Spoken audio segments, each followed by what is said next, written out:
Il y a des terres qui nous appellent, mais on ne sait pas pourquoi. Et pour moi, l'Inde, ça a été l'une de ces terres. J'entendais beaucoup de personnes qui parlaient de l'Inde et qui me disaient tant que tu n'y es pas allé, tu ne vas pas pouvoir comprendre. Beaucoup de gens parlent que c'est une terre de transformation et oui, en effet, beaucoup de gens de mon entourage sont allés en Inde et sont revenus changés. Donc forcément, il a fallu que j'aille explorer ça moi-même. Donc en 2008, je suis allée faire mon premier voyage en Inde, seule, dans l'Inde du Nord, avec, comme je le disais, ma seule question c'était mais pourquoi c'est si différent? Pourquoi apparemment ce pays est si différent et si transformateur? J'avais pas du tout de connaissances dans la spiritualité, dans l'hindouisme à ce moment-là. Donc ouais, les premières semaines ont été assez challengeantes, on va dire. Avec bien sûr, oui, des peurs, avec un choc culturel énorme forcément. Mais au bout de 2 semaines, j'ai pu remarquer que y avait un shift qui s'était passé. Les 2 premières semaines, c'était plutôt love-hate relationship. J'adore, je déteste constamment. J'arrivais pas à savoir vraiment ce que je pensais de ce pays en fait. Et au bout d'un moment, donc il y a eu ce déclic. Et là, en fait, les enseignements ont pu arriver. Et c'est vrai que quand tu voyages seule dans un pays, dans une culture différente, en tant que femme, ça demande du temps. Enfin moi, je sais que j'ai eu besoin de temps pour comprendre un petit peu ce qui se passait. Et même après mes 2 mois là-bas pendant mon premier voyage, c'était quand même pas évident de savoir, de mettre des mots et d'expliquer un petit peu tout ce qui se passe dans ce pays, dans cette culture. Et ce que j'ai pu observer pour moi lors de ce premier voyage, je suis ressortie de ce périple avec beaucoup plus de confiance en moi. Forcément partir en voyage seule, mais c'était pas mon premier voyage quand même. J'étais allée en Afrique, c'était pas non plus évident, quelques années auparavant. Mais là, le fait d'être allée sur cette terre, il y avait beaucoup plus de confiance en la vie, en ce que j'étais capable de faire. Et c'est pas juste le fait de voyager seule, je pense que c'est aussi l'environnement et ce pays en général. Il y a une sorte de lâcher prise qui est nécessaire dans ce pays. Si on se bat et si on est constamment dans le contrôle, là c'est sûr que ça va pas aller.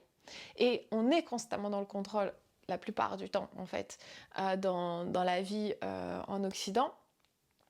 C'est très dur de lâcher prise là-dessus, mais là en Inde, on est obligé parce que rien ne se passe. On va dire que parce que les choses ne se passent pas comme prévu. C'est un pays de surprise, donc tu peux venir là-bas avec des idées claires de ce que tu vas faire, mais en fait, le mieux là-bas, c'est vraiment de s'ouvrir aux opportunités et aux rencontres et continuer son chemin là-dedans. Et ne pas être trop fixe sur ce que vous venez chercher là vraiment en fait. Ça risque de pas se passer comme ça en fait. Ce que j'ai pu remarquer aussi, c'est qu'il y a une différence dans ma posture. Avant j'étais peut-être un petit peu plus courbée en avant et en fait, après ce premier voyage, ma posture était beaucoup plus droite, beaucoup plus alignée. Aussi, il y a une sorte de générosité naturelle qui a commencé à émerger, peut-être parce que justement, là-bas, c'est une terre de générosité. Les gens ont quasiment rien et peu importe, ils sont là et ils te donnent, en fait. Ils ont juste envie, ça leur fait plaisir de donner. Donc forcément, ça irradie et ça résonne avec les gens qui voyagent aussi. Ensuite, quelques années plus tard, j'y suis retournée, mais cette fois pour d'autres raisons. Là, j'avais mon apprentissage dans le yoga, dans le tantra, et je cherchais une pratique spirituelle féminine. Et donc j'y suis retournée à la recherche donc, de cette pratique, et j'ai découvert donc la danse classique indienne, l'Odissi. Et là, vraiment, ça m'a amenée dans une autre découverte en fait de l'Inde et de cette culture. Et justement, cette pratique-là, c'est vraiment...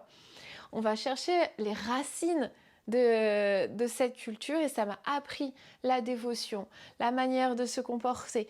Enfin, ça m'a appris énormément de choses sur l'ouverture du cœur, sur l'aspect dévotionnel que je ne comprenais pas encore vraiment à ce moment-là. Et, euh, et et sur tout ce côté artistique et esthétique de l'Inde. Alors ce que j'ai pu observer dans le monde occidental, qui fait une grande différence avec l'Inde, et c'est ça en fait, ces grands changements qui vont arriver, ces leçons que l'on va apprendre en allant en Inde par exemple, c'est que nous en tant qu'occidentaux, on s'est coupé dans notre essence sacrée. On n'a plus ce lien en fait. Ce lien était là à la base, ça s'est perdu. En Occident aussi, il n'y a pas tant de spiritualité que ça. Et très souvent, on va la chercher dans les livres, on veut essayer de la comprendre mentalement, mais alors ça ne sera pas du tout, ou pas beaucoup, intégré, incarné dans le corps. Alors qu'en Inde, c'est là ici qu'on va voir toute la différence. Chez nous aussi, on a perdu ce lien, cette connexion à la dévotion et au sacré. Et c'est pas juste, par exemple, quand on va prier dans une église ou quelque chose comme ça, en fait. Mais justement, la différence avec l'Inde, c'est que cette spiritualité, elle est partout. On retrouve cette dévotion au quotidien, constamment dans la rue. On peut le voir, le percevoir, le sentir à travers les yeux, à travers les gestes des gens. Les gens qui sont là dans la rue aussi. Bien sûr, lorsque l'on va dans les temples, dans les lieux sacrés, là, ça explose encore plus, mais pour dire que c'est présent constamment, c'est vraiment au quotidien. Alors voilà ce que l'Inde vous enseigne différemment. Pour moi, le premier point vraiment important, c'est le lâcher prise. Comme je vous l'ai déjà dit, en fait, c'est une terre de surprise là-bas. On peut venir avec un plan, ça va probablement pas se passer comme vous l'espérez. Donc il y a vraiment ce lâcher sur ce contrôle qu'on a l'habitude en fait. Et du coup, ça donne une sorte d'ouverture. Et toutes ces surprises, c'est probablement en fait ce dont vous avez besoin. C'est ça qui est bien fait aussi. Aussi, bien sûr, le fait de capable de lâcher prise, ça veut dire être capable de profiter du moment présent. Savourer chaque petit instant. L'Inde, de toute façon, c'est un spectacle constant. Que l'on soit juste posé dans la rue, on n'a pas besoin d'aller visiter des temples ou des lieux sacrés. C'est un voyage, c'est une scène constante en fait, où on peut apprendre, tous les sens sont éveillés dans tous les cas. Et lorsqu'il y a ce lâcher prise, ça amène bien sûr une certaine sérénité, lorsque vraiment on est capable d'aller là-dedans. Ça demande aussi bien sûr de cultiver son discernement. Et tout ça, ça construit du coup la confiance en soi aussi, hein. Ça la construit de plus en plus. Et ça nous enseigne l'humilité, le fait d'être capable d'être présent dans l'instant, de lâcher le contrôle et d'accueillir ce qui est.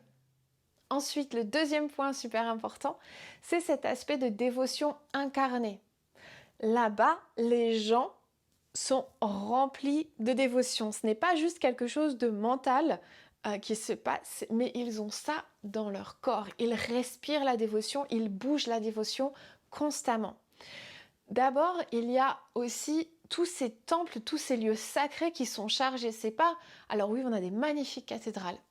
Par exemple, moi je prends souvent ces exemples-là parce que quand je suis en Europe, ce qui m'aide à me recharger dans des lieux chargés, c'est d'aller dans les cathédrales.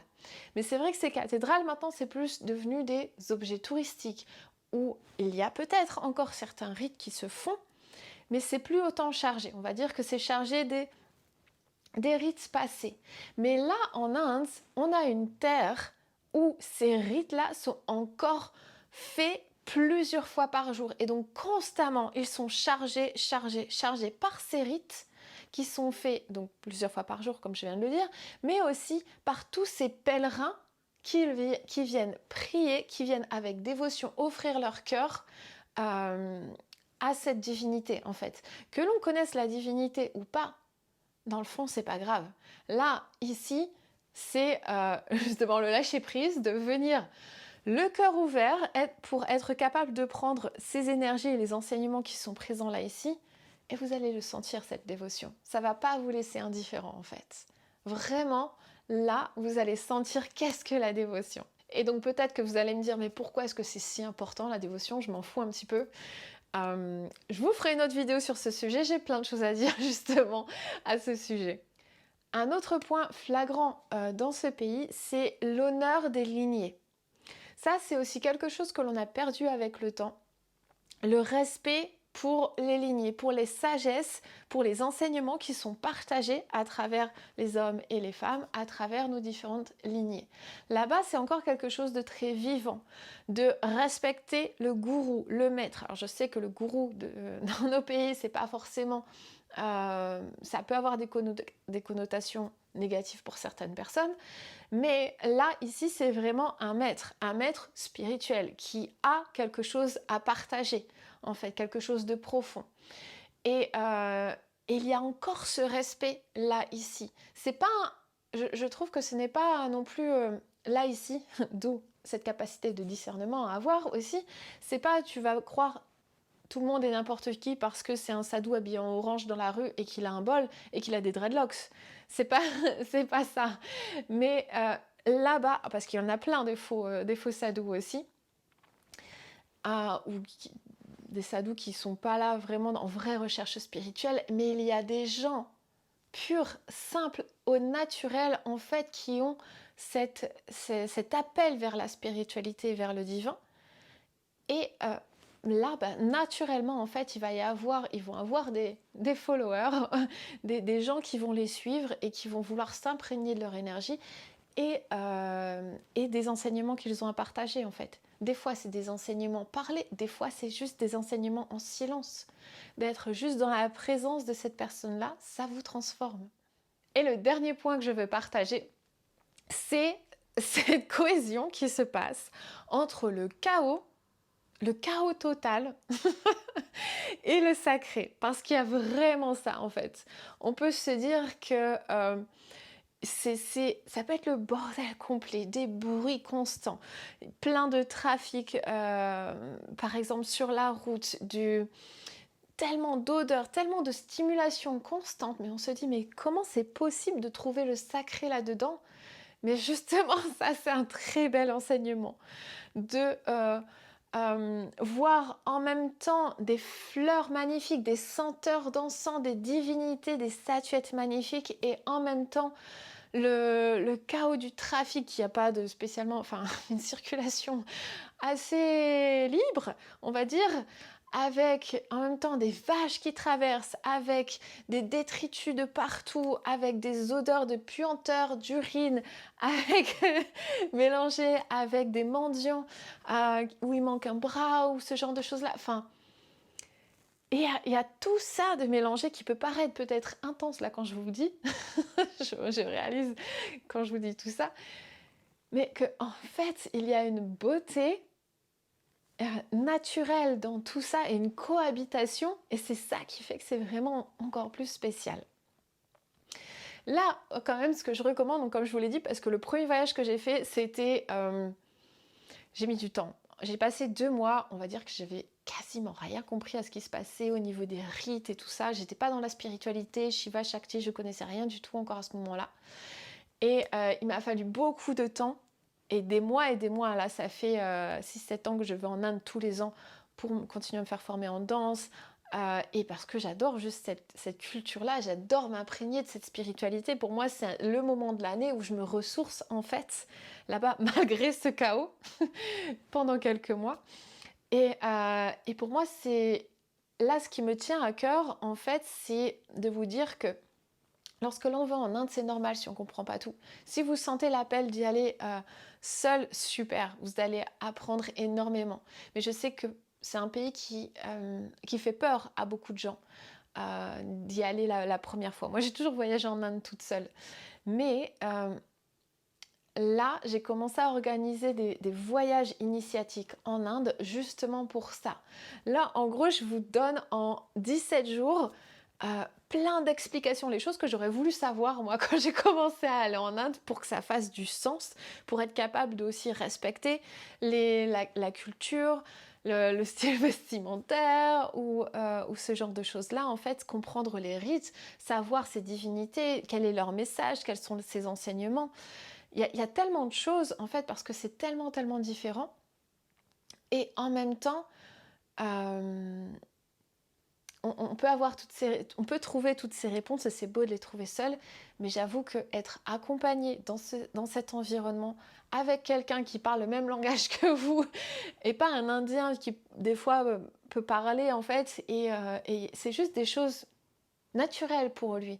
Et là, je vous les amène d'une manière occidentale. Je sais votre manière de penser parce que je l'ai pensé. Il y a encore quelques années, j'étais comme ça. Et là, je vous la transmets pour que vous la compreniez. Donc si cette vidéo résonne en vous, si vous sentez cet appel de l'Inde, cette recherche d'une terre sacrée, cette recherche de transformation profonde intérieure, je vous invite au voyage initiatique en Inde que j'organise en 2026, donc du 29 janvier au 14 février. Je vous mets les liens juste en dessous. Ce voyage, ce sera dans l'Inde du Sud.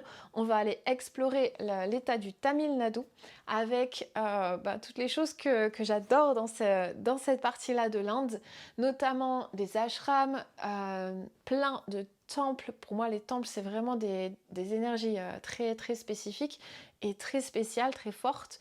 Donc vous allez connaître un petit peu plus toutes ces divinités, leurs enseignements. Vous allez pouvoir participer à différents rituels aussi dans les temples, mais aussi à avoir des cours avec mes différents enseignants, par exemple enseignants de danse, enseignants de chant, et les enseignants de tantra classique de la lignée Srividya. Donc c'est vraiment une expérience puissante et transformative ce voyage. Donc là, au moment où je vous fais la vidéo, vous pouvez encore profiter du tarif Early Bird, c'est jusqu'au 15 août 2025, c'est la fin du Early Bird.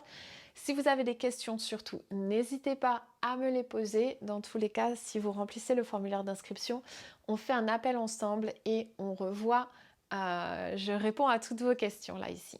J'espère que cette vidéo vous a inspiré ou au moins éveillé votre curiosité. N'hésitez pas à la liker si ça résonne, si ça vous parle. N'hésitez pas à la partager si vous pensez que vous avez des personnes dans votre entourage qui seraient intéressées. Et moi, je vous retrouve dans la prochaine vidéo. À bientôt!